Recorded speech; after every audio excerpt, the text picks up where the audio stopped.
Thanks for joining us again today. This is Colleen Tatum, and this is Rising Through, where we talk about the struggle within the success because most people, if you are successful, you've also been through some stuff. And I help business owners to be able to scale with legacy to make sure that they're not getting nailed by taxes along the way and that they're building something where their income continues to work for them even when they are not. And so today we have Souvik Chatterjee with us. He was just telling me that he actually has been in Canada for just 4 years. His story is incredible. And we're really lucky to have him on the podcast, as well as sharing some of his journey and some of his nuggets with us. And he is actually someone that I've been following on Facebook for a little while. He's very inspirational. He's been really building a unique business for himself. He's a cross-border real estate investor and creative finance specialist. And so he acquires cash flowing real estate across Canada and the US using creative finance strategies. And he is helping other people do the same thing. And then I hear he's only been in Canada for 4 years. And that makes me even more impressed because I for sure thought he's been in the market for a long time because there's people that have lived their whole life in Canada, the US, and they haven't figured this out. So tell me, how did you get into this? Why this? What was the journey towards that? Well, first of all, thanks for having me, Colin. Appreciate it. I like the word when you say the struggle, and I think that reflects right in my head, right? I've lost all my hair. There you go, right? Real estate was always something I was always passionate about, even before I moved to Canada. One of my mentors, Pace Morby, is in the US, and I'm a part of his community. That's how I learned creative financing from. I'm pretty much obsessed with him, you could say. And my wife told me the other day that I should have got married to Pace Morby. And I'm like, okay, Was okay. this in a fight? Was this part of a fight, or this was a? A mix of both, I guess. But and I started listening to him. I've actually gone through thousands of his videos on YouTube. Wow. I've hardly missed any before I moved to Canada. So that was always at the back of my mind. And I always knew I got to start at some point. But I always say this to new investors as well that you got to take action. Like I've seen people going through every real estate meetups possible, which is great, right? Because I always believe in if you do not have a network, you do not have a business. It's Mm. as simple as that, right? But the problem is they consume all the contents there. They hear 50 people talking about their real estate journey. They go back to the drawing board, but without taking an action, they go and join another real estate meetup or a mentorship program. So it's more of analysis paralysis. But you got to start from somewhere, right? What's the worst case going to happen? You're going to learn from it. It's called failing forward, but you got to take that action. You really went right into it. It's a struggle that you see across the business community.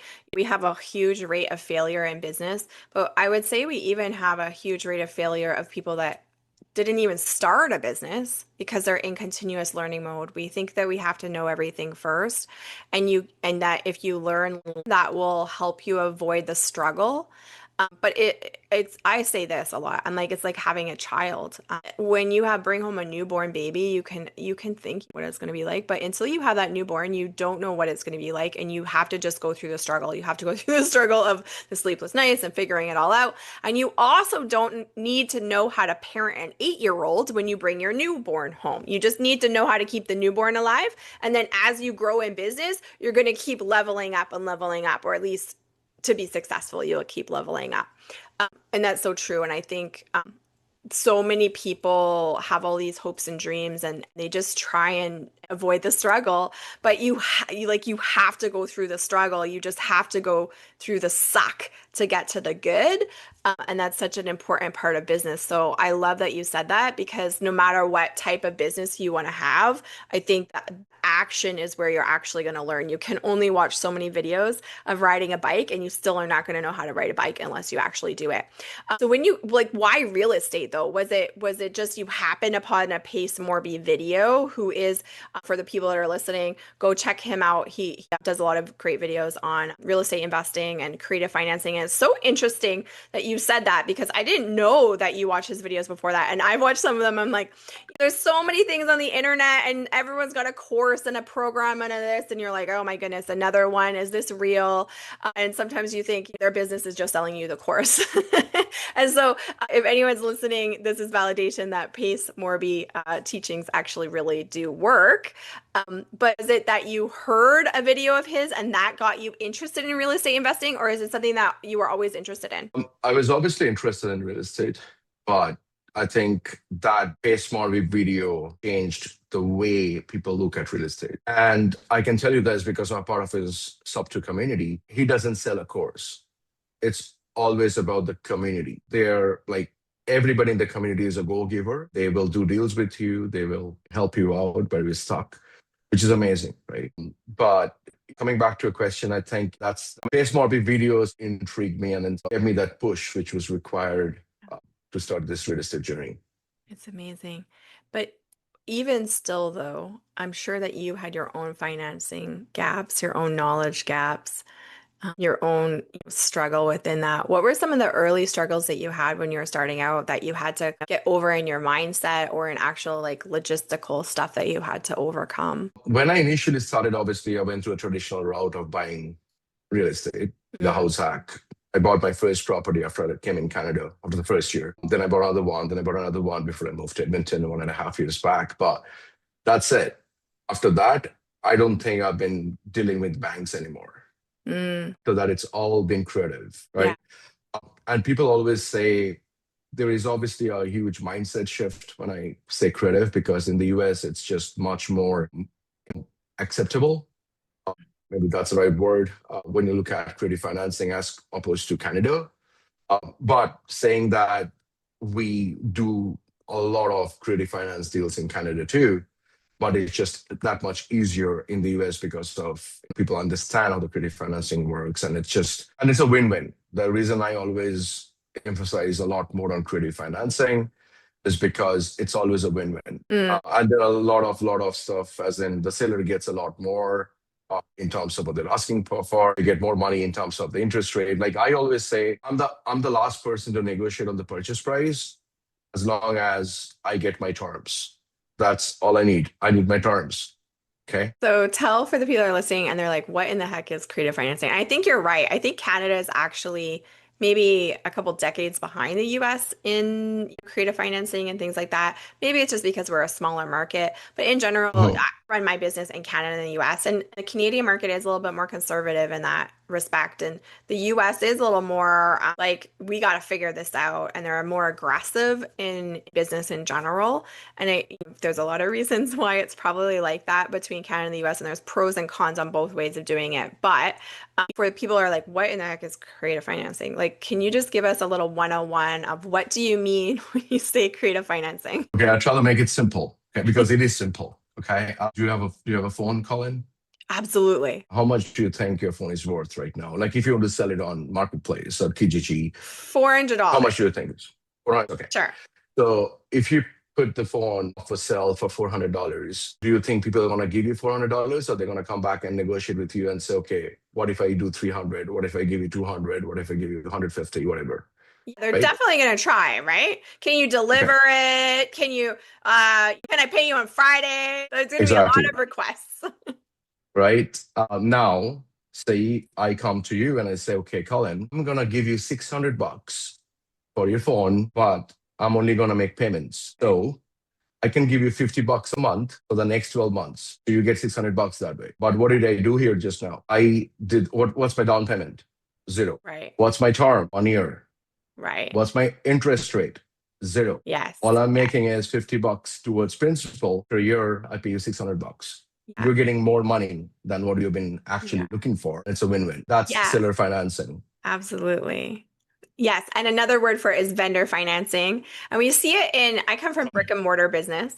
And we see this issue in brick and mortar business a lot where you've built a business and who the heck can buy it? Because your business on paper might be worth X Mhm. dollars, but not a lot of people that are looking to get into business necessarily can afford to buy your business for 500,000, $1 million, or whatever that is. So we see a lot of times in the business world, people selling brick and mortar business with vendor financing. Maybe they put a down payment down and then the seller finances it. And there's different ways to, of course, protect the seller if you stop paying and things like that. And it can really solve a problem because a lot of brick and mortar businesses have a really hard time exiting that business. And in the real estate world, though, I'm getting more money for my house, but I have to wait for the money. What are some scenarios where people would even entertain that idea? I'll give you an example. Number one, there are two things to it. So what happens is somebody gives you a cash offer. Cash offer only works when there is a timeline. You have to leave the city, you have to leave the state, you have to leave the province, you have to leave the country. Then cash offer really works and somebody's going to lowball you, like your phone. When I come back and say, okay, Colin, you're looking for $400, but I tell you what, I'm only going to give you $200, but I close it today.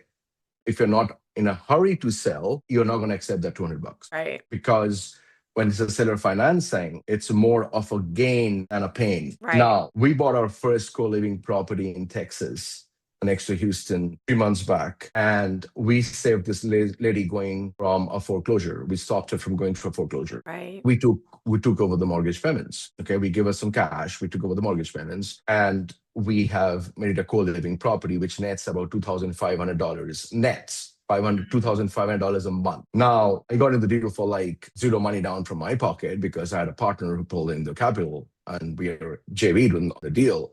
But it's a win-win. We saved the lady from going through foreclosure. She was already in tears. She didn't know what to do. But we never negotiated on the price point. Well, she didn't have any equity, right? Because what happens most of the times in the US is you get in the deal with a VA loan or a FHA loan for 2.5% down, 3% down, and people say, well, there is no equity. Well, it's not equity, it's a spread. Equity is a different thing altogether. It's the spread. So if the property is worth $300,000, their mortgage is $290,000. If they want to sell it in the market, they have to pay 10% closing costs, realtor fees, Yeah. blah, blah, blah. That means they have to come up with $20,000 from their own pocket. If they cannot make the mortgage payments at the very first place, how do we expect them to come up with a 20 grand check? And I think people think creative financing is exactly that. Like almost sometimes one of the myths, correct me if I'm wrong, would maybe be that you're taking advantage of people. You're like, because you're a real estate investor and real estate investors are supposed to be evil, right? We're, we're supposed to not like landlords and we're supposed to, if you're on social media, at least that's what people are always pushing this narrative. But there's actually so many stories like that where you're actually coming in and helping someone where a bank, a traditional lender, would just let that lady lose her house. And Absolutely. instead, you were able to come in and truly help and assist. And what a beautiful way to build a business where you can really help and assist someone in a real way. And you become a huge blessing to that person. And so when you're saying like win-win, I think in business, you can I don't want to mess this quote up, but you can't do the wrong thing long enough and actually still win. And you can't do the right thing long enough and not win, if that makes sense. And so you might lose some in the beginning and or give up something, but if you're doing it from a point of mutual collaboration and you're truly trying to build with ethics and morals and create a win-win. I think definitely there's so much room in business to do that. And some of the most successful people I know definitely are those people. They're the old-time business owners where they built themselves up, but they're the first ones to help you get started. They'll help you buy a building. They'll help you do different things because they want to see you succeed. And there's not this successful people want to be more successful and they want to see this abundance mindset versus this competition. And so I think what you're saying, Pace Morby's program has created an environment which is so beautiful.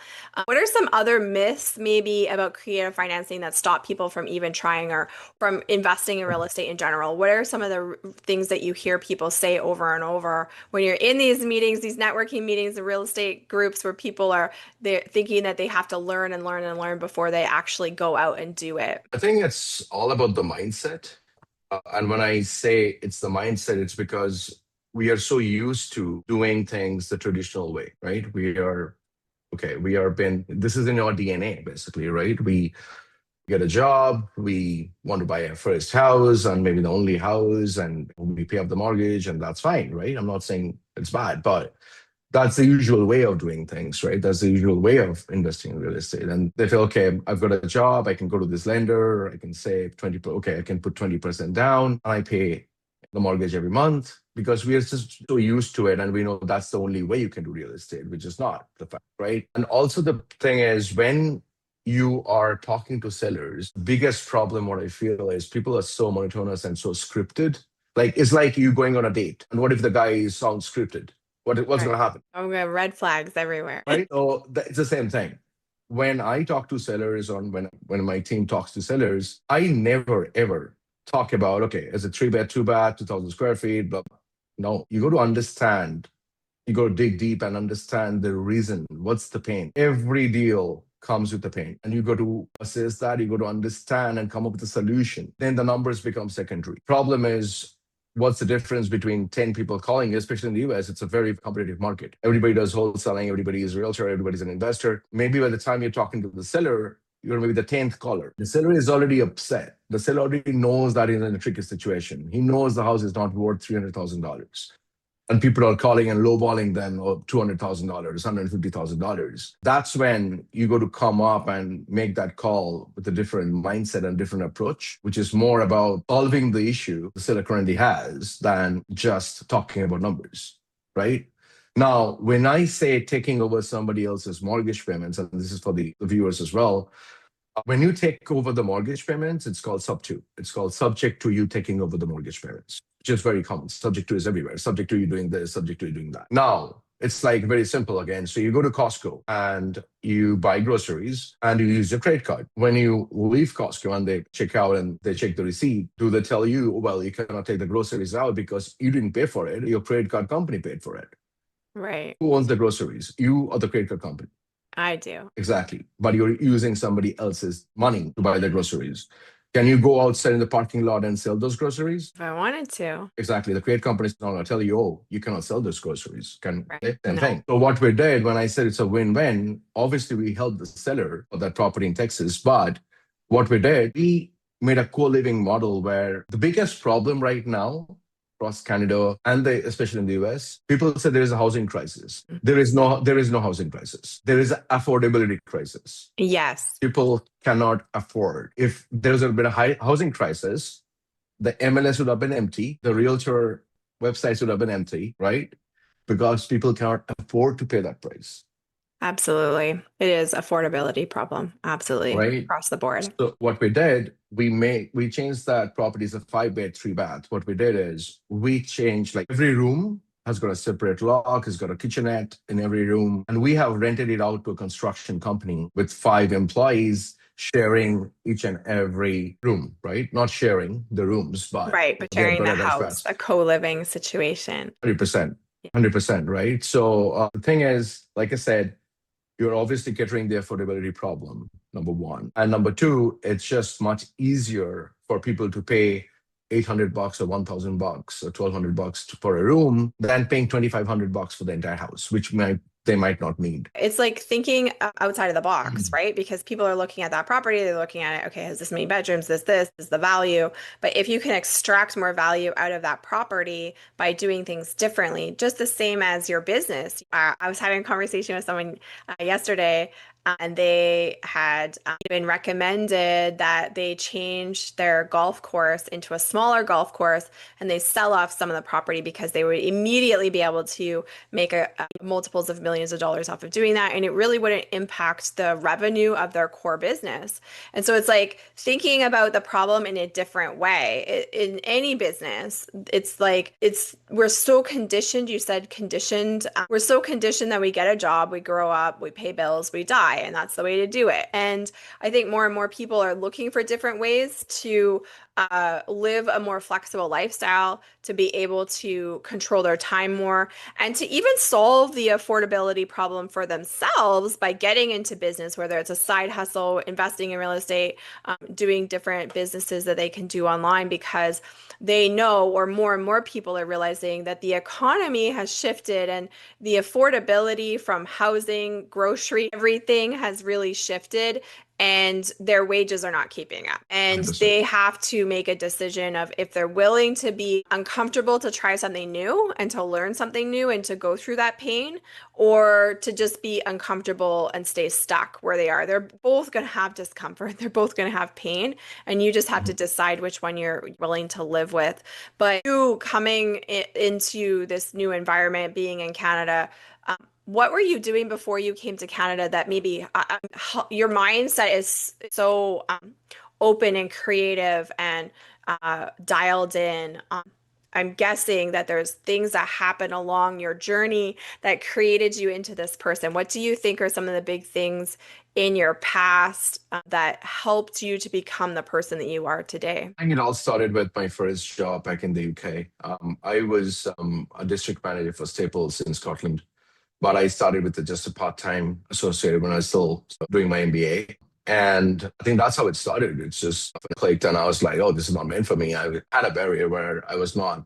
I was very introvert and not very outgoing, and I was not very comfortable talking to the customers walking in and stuff like that. And Staples, we to have this, oh, you got to wish everybody walking in and all that. I'm like, why? They can just come in and buy what they want, right? But that changed, right? And then before I came here, obviously, I was heading a startup in Nigeria, Oh, which wow. was a different ballgame altogether, different culture, different ways of Yes. going about things. I would say it's a different world. But again, at the same time, it helped me to adjust to every scenario, every culture, every barrier which comes your way, right? It just makes you a stronger person, I guess. And that background, come back to your question, that background really helped. Those tenure within Staples for 7 years, the startup here for 80 years, that really helped, right? When I Hmm. came to Canada, the only job I had, I'm a full-time investor right now, is I quit my job about October last year, and this is what I do full time. But when I came to Canada, the only job I had was I was the finance manager for a Hyundai store in New Brunswick. And I was number one in many times for Hyundai, number three in Canada. But initially, when I joined the dealership in finance, I was like, this is too much. I don't think I can do this. Mm. But I'm like, again, that's a mindset shift. I'm like, okay, I'm not giving up. And that transformation just took me about, I would say, 6 months to climb up the ladder and achieve what I did, right? But I Right. loved the job. It was all good. But then again, I wasn't able to invest a lot of time in real estate, which I wanted to. And that's why I was like, I got to just get into this full time, right? So that my entire focus in real estate. Amazing. You said a couple things there, and I think a lot of times people think that it's a linear progression. And so moving from Staples to Nigeria to New Brunswick, that if somehow you don't reach the top in that particular role, that you've failed in some way. And it's something I say is make sure that the ladder that you're climbing is the ladder that you actually want to reach the top of. Because so many people reach the top. You could have dug in and said, I'm going to be at Staples forever. I want to reach the top of Staples. I want to reach the top of whichever role. And so many people dig in and they fail to look around and see, is this actually the top that I want to reach? And so kudos to you because you've done a lot of different things, and those things build and transfer skills and get you to where you are today. So for the people that are thinking, I can't divert, I can't go off track, or I trained to be a nurse, how could I move to real estate investing? Or I trained to be a teacher, how could I move to finance? Those kinds of thought processes. Me, when we were leaving our brick and mortar business, so my husband and I built an automotive business for 20 years. We did really well, but it just wasn't the lifestyle that we wanted. I was realizing like this is not the lifestyle that I want. When we envisioned being a business owner, we wanted freedom, we wanted lifestyle, we wanted to have the income that comes along with a business, but we just didn't have any time to enjoy that income, if it makes sense. And when we left that business, people literally thought we were insane because how could you ever? How could you ever? And it becomes such a part of your identity. But you are someone that is a testament to being ever evolving and changing and letting each thing bring you to the next thing. But quitting your job, that is a big shift. And you mentioned you have a wife, and what did that look like for you? I'm sure, was there any fear still? What was your wife on board? What did that look like in your family? How did you that like this is the shift that I have to make? That's a good question, by the way. Okay, to keep it simple, it wasn't easy, right? And I'm not saying people should do that, not in a wrong way. I don't have any regrets, but I always say that there are two things, right? When you're investing in real estate, there are two things. One is your active income, then it's your passive income. But I always say the passive income is not passive unless it's passive.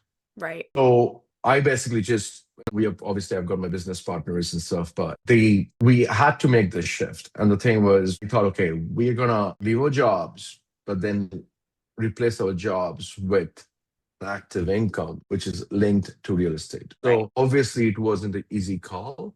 But again, like I said, I was like, I got to take this, right? And I know I can do it. Again, it's the mindset. But now saying that, like I said, I'm not asking everybody to, oh, just leave your jobs tomorrow and start doing real estate. I'm not saying that. But if you have a good job, you got to understand the goals. And this is the biggest problem. When I ask people, new investors, what's your goal? Like, what do you want to do in real estate? I don't get a concrete answer because number one, maybe they don't know what's their why they want to do it. Right. Number two, and I always say this, what's your goal? Like, are you looking at a today income, which is your wholesaling, right? Tomorrow income, which is fix and flip, and then your forever income, which is your buy and hold. Or you do, say, a couple of active deals, which could be a wholesaling or fix and flip. And every two deals you do, then you buy a property and then keep as a buy and hold. Again, coming back to the real estate knowledge, I would say, and this is just from experience, a lot of people invest in real estate, they've used their hard earned money, and then they realize that they never had any cash flow. And I keep on saying it's always about cash flow because equity comes and goes, flow always flows. Okay. That's such a good point. Such a good point. It's like people say, okay, so cash flow makes you rich, equity makes you wealthy. But for you to be wealthy, you got to be rich first. I often say this. So, I lived through some crazy stuff 2016, 10 years ago, where I live burned down. We had multiple real estate investments in our town, and we had a lot of equity. And what I realized when my town burned down, well, I can't eat my equity. I could not go to the bank and say, hey, I would like some of my equity back. They would say, well, first of all, I have to qualify to get the equity out, right? So, like, is it even my money? Because I have to get a loan to get my own money. So then it's not my money. But I can't do anything with it. It's inactive money. And so equity is cool, but money is what you actually need. And you said something too there, which I think too many people don't think about or don't realize. There's so many people right now looking for passive income, passive income, passive income, but they don't understand that passive income is built by active income. There's nothing that you can do aside from winning the lottery or getting an inheritance and having your money in the bank working for you in an investment passively in the stock market just growing. And even that has a level of active because you should be like paying attention to it. But it takes active income to build passive income. So whether you're building 100%. a real estate portfolio to build passive income, whether you're building a business and finance like I am right now to build passive residual income, whether you're building a flower shop, it takes upfront effort. And that effort is usually a lot more intense than people realize. And so we're looking for this easy out. But if you do put that active income in, then more of that ratio can become imbalanced in the way of you're not just trading time for money in a job. Now you have built an asset because you put in the upfront work so that now more of your income is less active input required. Is that what you mean by that? 100%. And I always say, right, we come across, there are a couple of terms, accidental landlord. When I say accidental landlord, people are like, what do you mean by that? That's like the mom and pop investors who bought their own property. Maybe it's a multifamily. Now they're approaching 75, 80. And then they're like, they go and change every light bulb in the unit. Right. But they didn't scale. They didn't delegate tasks. Rather, I didn't have the systems in place and didn't have the operator in place. And I Right. always say it's about the operator, finding the asset and then have the right operator manage it. I have Airbnbs in New Brunswick. Now I've got an amazing operator. The Airbnb just ranked like top 10%, which I didn't even know. I'm a super host. I haven't spoken to a single guest whatsoever. I talked to Isabel, who is the property manager and the super host for the Airbnb. I just talk to her once a month. But I'm so relieved that it's her because I know, and she's super active and very nice, and she knows what she's doing.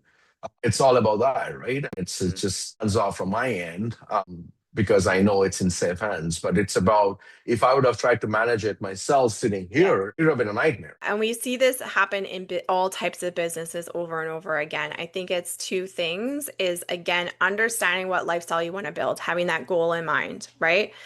Building the systems around to enable that to happen because at the onset, probably when someone is installing an operator for their business, whatever type of business, that means that they're going to have less income right away for themselves, right? Because if I'm doing it myself, there's more money for me to pull out of the business.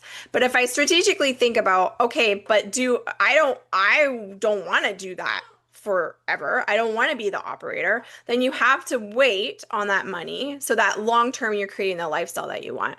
And you have to be able to be willing to leverage people around you and to trust that people are going to do a good job. Obviously, you're going to have checks and balances and things in place, but you have to have the goal of what is the lifestyle that you want to have? What is the ladder that I'm climbing? And is that where I actually want to reach the top of?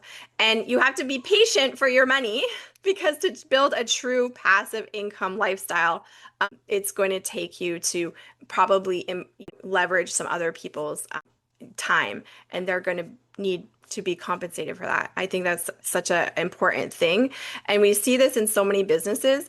Um, I'm a plumber. I know how to be a plumber, and I start a business, but I'm 70 years old and I've never scaled or built. And now I'm coming to exit. We see this in real estate. And I'm about to be nailed on the tax side because, again, I never realized what ladder I was climbing and how I could use strategy or get some help so that I don't give away everything or more than I want to or realize what's going to happen to give it to the IRS or the CRA of what I've built. And so we have to have that goal in mind, and we have to probably get some external help, whether that's an operator, that's a tax professional, that's someone that does those strategies to help make sure that what you're building is actually really what you want to build and the lifestyle that you want. So I love what you said. 100%. You're right on. You're obviously a very smart guy. And I think Appreciate people it. can learn a lot from you. So can I ask, like, do you help people do this? What is beyond what you do for yourself? Do you help other people get into real estate? What does that look like for you? I get a call every day. And the first thing is like, do you have a mentorship program? No, I don't. This is for Okay. everybody. I do not have a mentorship program. I'm very busy, number one, and I don't want to just get people, mentorship program and call myself a so-called guru just for the sake of saying it, Right. unless I cannot unless I can bring that much value to somebody, right? It's always about bringing value. Saying that, obviously, I've got limited time, but if somebody wants to reach out and gives me a call, I share everything I know. I'm an open book when it comes to real Love estate, it. right? And I share everything I know because I believe in something. It's like you help a billion people and you become a billionaire. Okay? The more knowledge you spread, the more knowledge you gain, right? That's it. Now, like I said, so if somebody's stuck, they just need a push. Oh, I'll ensure that I give you that push for Good sure. push. And you'll recommend they go to Pace Morby's group because he's got it built out. That's what he's doing, and he's helping. It's obviously helped you. What's your next what is your next goal in the next, say, 3 to 5 years for yourself and your business? Pretty much our entire focus is mostly in the US right now. The plan is obviously to acquire cash flowing assets. I never say property. I say cash flowing assets, and that could be a laundromat, that could be a RV park, that could be a mobile home park, that could be a gas station. I don't care. I do not say I'm going to have 200 doors. No, Right. I want to acquire cash flowing assets, and that's my goal. Because again, you're focused on the goal, the overall lifestyle goal, not the ladder, which is so smart and 100%. so many people miss. So 100%. I hope people rewind this and re-listen to what you're saying without saying it. Is again, make sure that the ladder that you're climbing is the ladder that you want to be on. Is it going to build you the lifestyle that you want? That's one mistake we made with our business when we started. We just didn't know what we didn't know. And as we started growing in business and we started seeing other things that were out there, we're like, dang it, we didn't really think this through. This is not building me the lifestyle that I wanted. And so we had to make that shift so that we could really change things for our family and not only just have the income, but also have the lifestyle goal. Because I think that's the new rich. That's the new goal for so many right Mhm. now. It's not money gives you choices. And whatever that goal is for you, whether it's living in a mansion or whether it's having more time so that you can be off at the beach on a Wednesday afternoon with your family, that's what income does with the right goal. That's what the assets give you. It's not about the asset, it's about the lifestyle and the things that you can do to help other people with that income. And so Yep. I am so thankful that you spent some time with us here today. One last question. If anyone is thinking, my goodness, I really want to get into business like this, and I don't have any money, I don't know how to get started. What is the one piece of advice you would give them today to get started? So number one, when you said Pace community, I only joined Pace community 4 months back. There's a lot of free stuff on YouTube, but you got to put in that time and effort to go through it. It's not difficult. It's simple as long as it's all in the mind. If you think it's simple, but I keep on saying when you approach any business for that matter, think of what solution you can come up with, understand the demand, and then create a solution accordingly will never fail. The problem is, and again, take action. That's my biggest thing. Take action. What's going to happen is you're going to fail. That's fine. That's called the freedom of failure. Okay. So fail and then it's failing forward. You learn from that experience and move on, but that's how you're going to learn, right? You can consume as many videos as you want. You can consume like the podcast here today and feel great about it. But then again, you got to take action at some point. You do. I think that there's so many people watching. Hopefully, they're inspired to take action and to surround themselves with people that understand the action that they're taking so that you don't feel like you're alone and crazy because that environment is going to be so important. But you do have to start. If we look at babies and they're learning to walk and they stumble and they fall and they do all the things, we don't say, what a loser that baby is.